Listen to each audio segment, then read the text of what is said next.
南摩第30多劫羌佛遣是邪恶见和错误之见，摘自南摩第30多劫羌佛缘法音开始。第66条，认众生不具佛性，认为只有人、大象、狗等才有佛性，其他所有众生都不具备佛性的，尤其是小的众生，他们没有佛性，不能成佛，这是错误之见。凡是一切众生皆具佛性。第67条，认预言地球定年大难。这个世界上这种传言说法很多，经常都听说我们这个世界要毁了，什么时候就要爆炸了，水火大灾无法活了，温毒降临了，人要死光了，某年某月大难临头了，星球相碰了，这是非常严重的错误之见。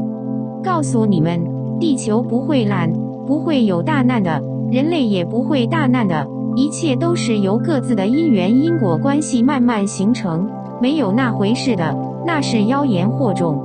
只要你有这个认识，你就落入错误之见了。第68条，认身住出家，披仁波且装皆圣者。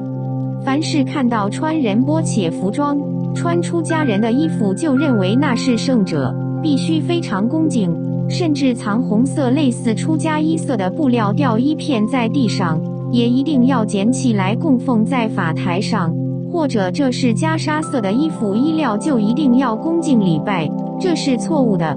万一那是妖魔披的衣呢？万一那是狐群狗党坏蛋披的衣呢？那是杀刀染血在布料上呢？你礼拜他，那不是完蛋了吗？更何况走进布料店，那里太多藏红色出家装布料，难道进店就拜吗？不可以这样做的，这是不了义，是迷信。我们要依了义，不依不了义，真正的圣德之一我们才要礼拜。第69条，认开示法音柔和定是菩萨。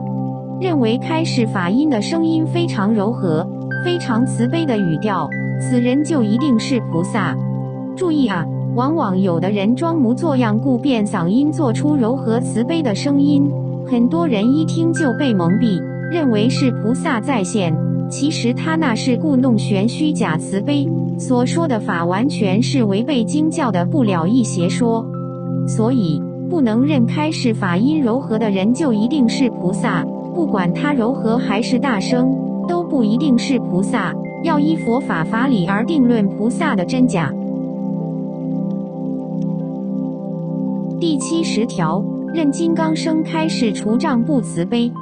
认为用金刚声严厉呵斥、指责、点醒愚迷顽固不化众生的这种开示是不慈悲的，这是错误之见。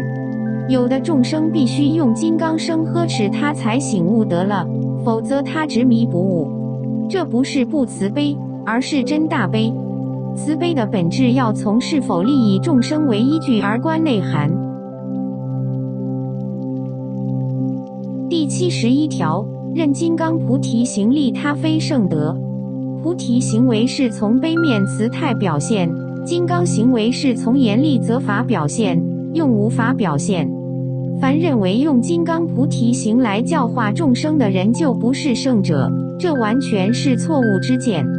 因为佛陀化种种形、种种诸香，比如观世音菩萨现地狱最大之恶鬼王祖鲁登，专门吃恶鬼，将恶鬼撕得粉碎，结果教化了无量的恶鬼众生。其实他是最大的悲，他将其善巧超度之。而且密法里头有很多金刚菩萨看起来都很凶，实际上是最大慈悲利益众生的。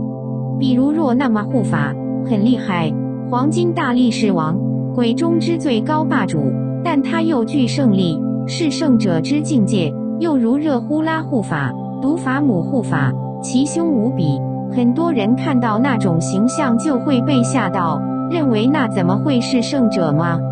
完全不慈悲啊，可怕啊！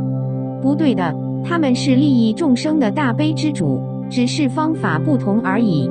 所以认金刚菩提行利他非圣德，这是错误之见。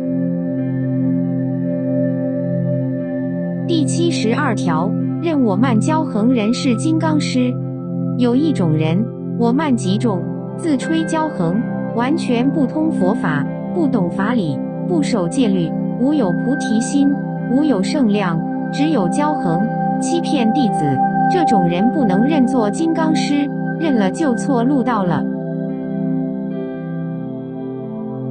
第73条，任一，上师50颂，敬假圣师。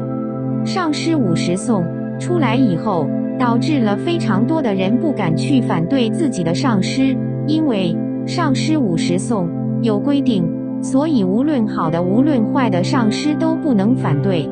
现在你们要弄清楚，那恰恰是把你们所住的地方，虽然上师50颂规定必须敬重自己的上师，但是那要看你的上师合不合法度，是不是真正具师资的上师。假使他都犯错误之见，乃至邪恶见了，你还要依止他吗？你还不离开他吗？如果这样，你就要同沾黑罪了，你还不赶快离开，你就完蛋了。不能敬假圣师，上师50颂是要你们敬真正的圣师，圣者师长，而不是假的。所以任一，上师50颂作为背景要求你来敬假的圣德上师，这是错误的知见。第74条，任脱离菩提心之师。你的师长已经脱离了菩提心，不以菩提心修行，你还去认同他，你就错了。无论是什么身份之师，包括法王、尊者、大仁波切、大法师等身份称谓，只要他脱离菩提心，他就不是好的上师，就是已经落入邪见之假圣德了。第75条，任持大法王认证文定是真圣。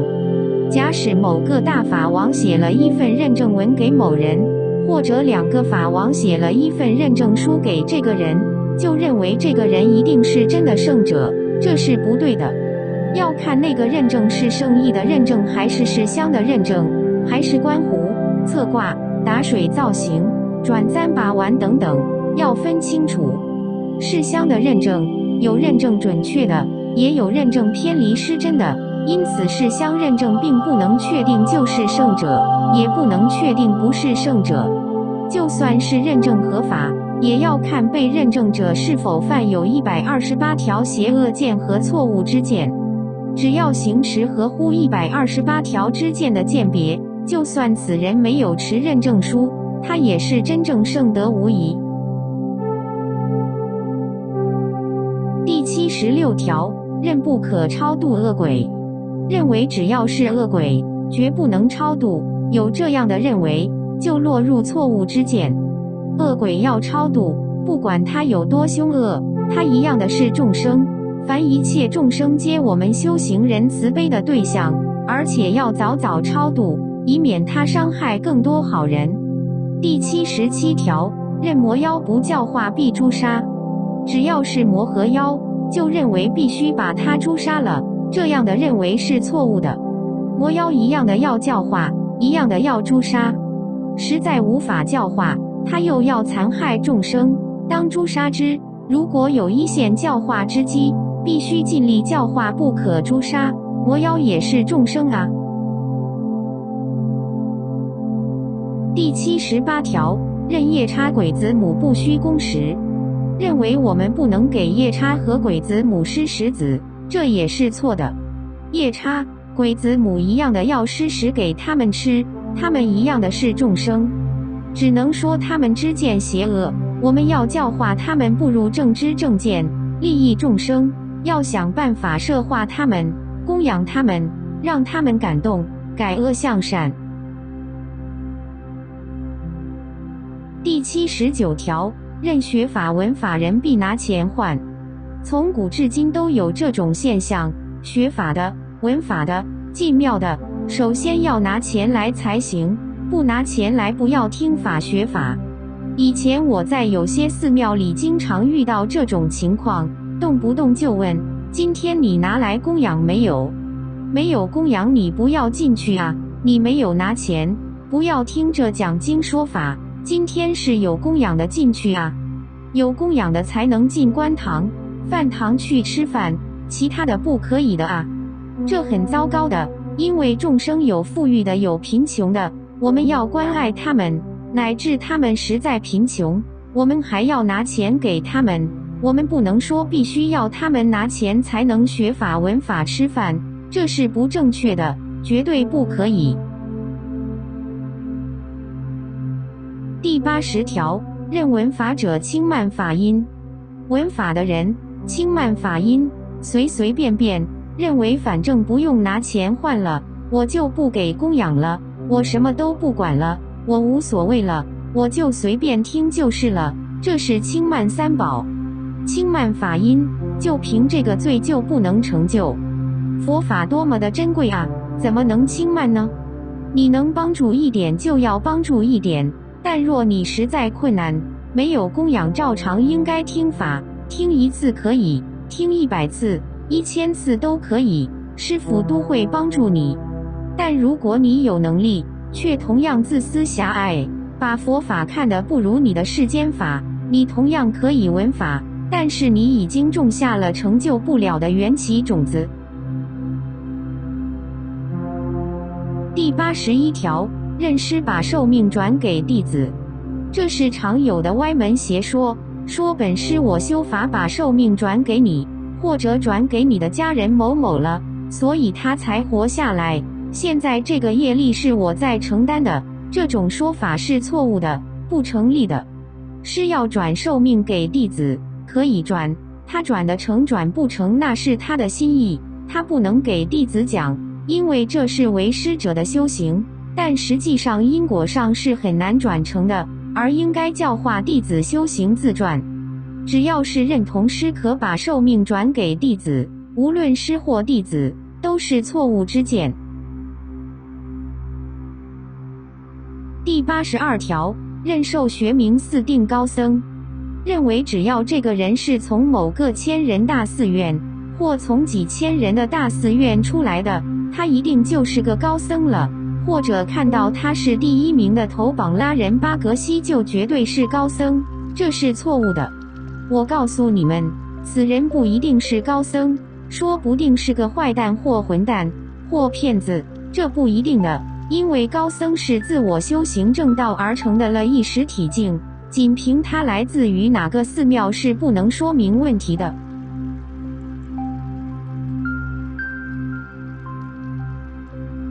第83条，任拜学多师必是圣。认为有人跟很多师父学过，曾经接受过上千个灌顶，拜过100-200位大师，说他修过捉火定、十轮金刚、大圆满，而且还进入了十轮金刚的最顶部，证到了金刚幻体禅，你就认为这个人一定是高僧？你太昏头！你只从口头听讲，你没有依了义，你见证了他的头顶科学检验开顶了吗？神识出入自如了吗？没有证实就不一定是金刚幻体禅成就者。为什么不一定？原因很简单，高不高僧是自己的修持，自己的修持不好，拜过多少师都没用。所以只要认受学多师就是高僧，就是圣者，已经证圣了，这是错误的。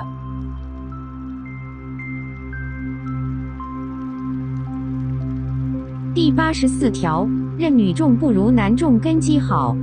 认为女的没有男的根基好的，只有男的根气是最好的，是错误之见。男女都有根基好的。第85条，认小众生不如大生命。认为救众生的时候，先救大的众生，比如那个牛先救，大象更应该先救，这个小鸟不忙救，这个蚂蚁放在最后救，这是错误的。一定要众生平等。第86条，认不解经文空洞念诵。经文的义理不弄懂而只晓得在那念经，认为是很有功德的，这是不正确的。念经者首先必须学懂经文。第87条，认借修道场佛塔法会私下敛财。借用修道场修佛塔、开大法会，实际上自己私下敛财的，这种行为不能认同的，一定要逆反。第88条，任利用布施救灾款行贪，打着布施救灾旗号大量积招资金，而私下把集的款项拿来自己贪的，这都是错误之见。无论是师还是徒弟，贪的一分一厘都是罪业，无论是执行者还是认同者都是错误之见。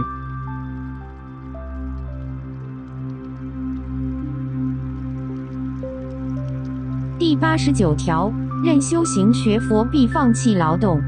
有的人说，他现在为了要修行要学佛，干脆不要工作了，辞职，只有这样专心修才修得好，这是错误之见。真修行人无论处在何种环境，都一样是依教奉行，并不是辞职专修才是依教奉行。第90条，认皈依后就是佛教徒。认为自己只要皈依了，举行皈依仪式了，有皈依证了，那自己就是佛教徒了。不对的，皈依后并不代表就是佛教徒。皈依后杀人放火也代表佛教吗？皈依后整天无恶不作，凌辱众生，诈骗众生，歪门邪说，传播外道，也是佛教徒吗？不是。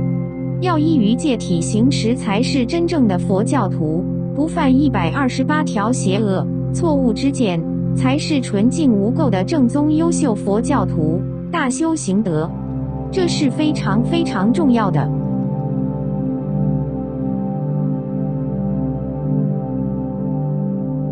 我们应该自己深思对照审查，是否犯有错误之见。如果有犯以上的错误之见1条或者2条、3条，要看这个所犯的轻与重，犯的哪1条，轻的3条，重的1条至2条。只要你犯了不当下改正，你修任何佛法都不会有受用的。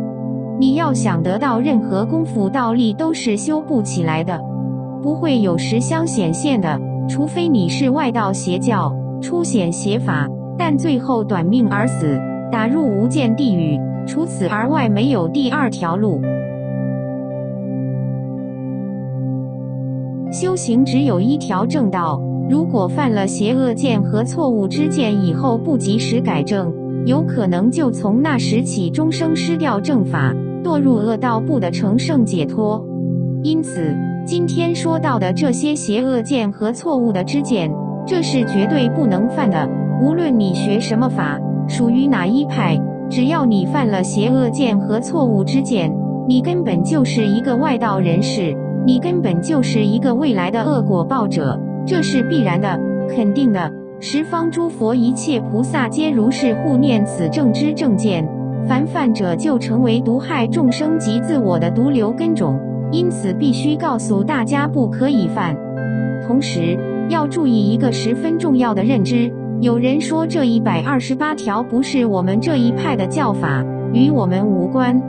如果你们有这样的看法，就种下堕入3恶道的种子了。邪恶之见和错误之见无派别之分，是属于佛教，不是教派独有，是宇宙因果规律，应对众生缘起缘灭、祸业因果的本质，故没有教派性。我在这里给大家打一个比喻，认为毒药和良药与我们这一派无关，因为我们是卖布的，不是卖药的。药是医院药剂师的问题，不是我们药师用的。有这么一个认知，你就大错而特错。虽然是医院施用具体的药，但药性对众生之作用、效果是无差别的。无论你是做其他任何行道业务，认吃毒药无害，只要吃下就会毒死。所以无论任何教派，只要认或者是不认同邪恶之见和错误之见，就必须落入相应的因果的自然规律感报里面去。我再给大家举一个在实修上的一种实例，有一个西藏来的仁波切拜见了开出仁波切。西藏仁波切说，我是正宗密乘教派4瑜伽某某派的，我是西藏第1瑜伽大师某某某某的弟子。他对开出仁波切说，你认为佛教哪一派最高最好呢？开出仁波切说，哪一派都好，哪一派都不好，知见正就好，邪恶错误知见就不好。这个仁波切说，你们这一派的128条知见我看过，我们瑜伽是跟他们是没有关系的，我的拙火定不学128条知见，一样升起温来。开出仁波切就告诉他自己没有派，只有佛教。在商谈的过程中，后来他们两人就施展了拙火定的鉴别，结果开出仁波切还用出了体外修持拙火定，当场给他人治疗并立刻痊愈。在最后结束以后，这个瑜伽仁波切就问：哎呀，我要怎么样才能有你这个功夫呢？注意128条知见，开出仁波切就这样告诉他。这位西藏仁波切当下很有感受，因此马上进入知见的鉴别，不到1个月的时间，他的火温就在原有的基础上增加了1倍。他说：神了，我修了16年的拙火定，都没有这么1个月的飞跃成就，我同样修的是从前的法，原来这128条知见是没有教派性的，普利行人因果的规律性的法则。这就是这个仁波切的感受。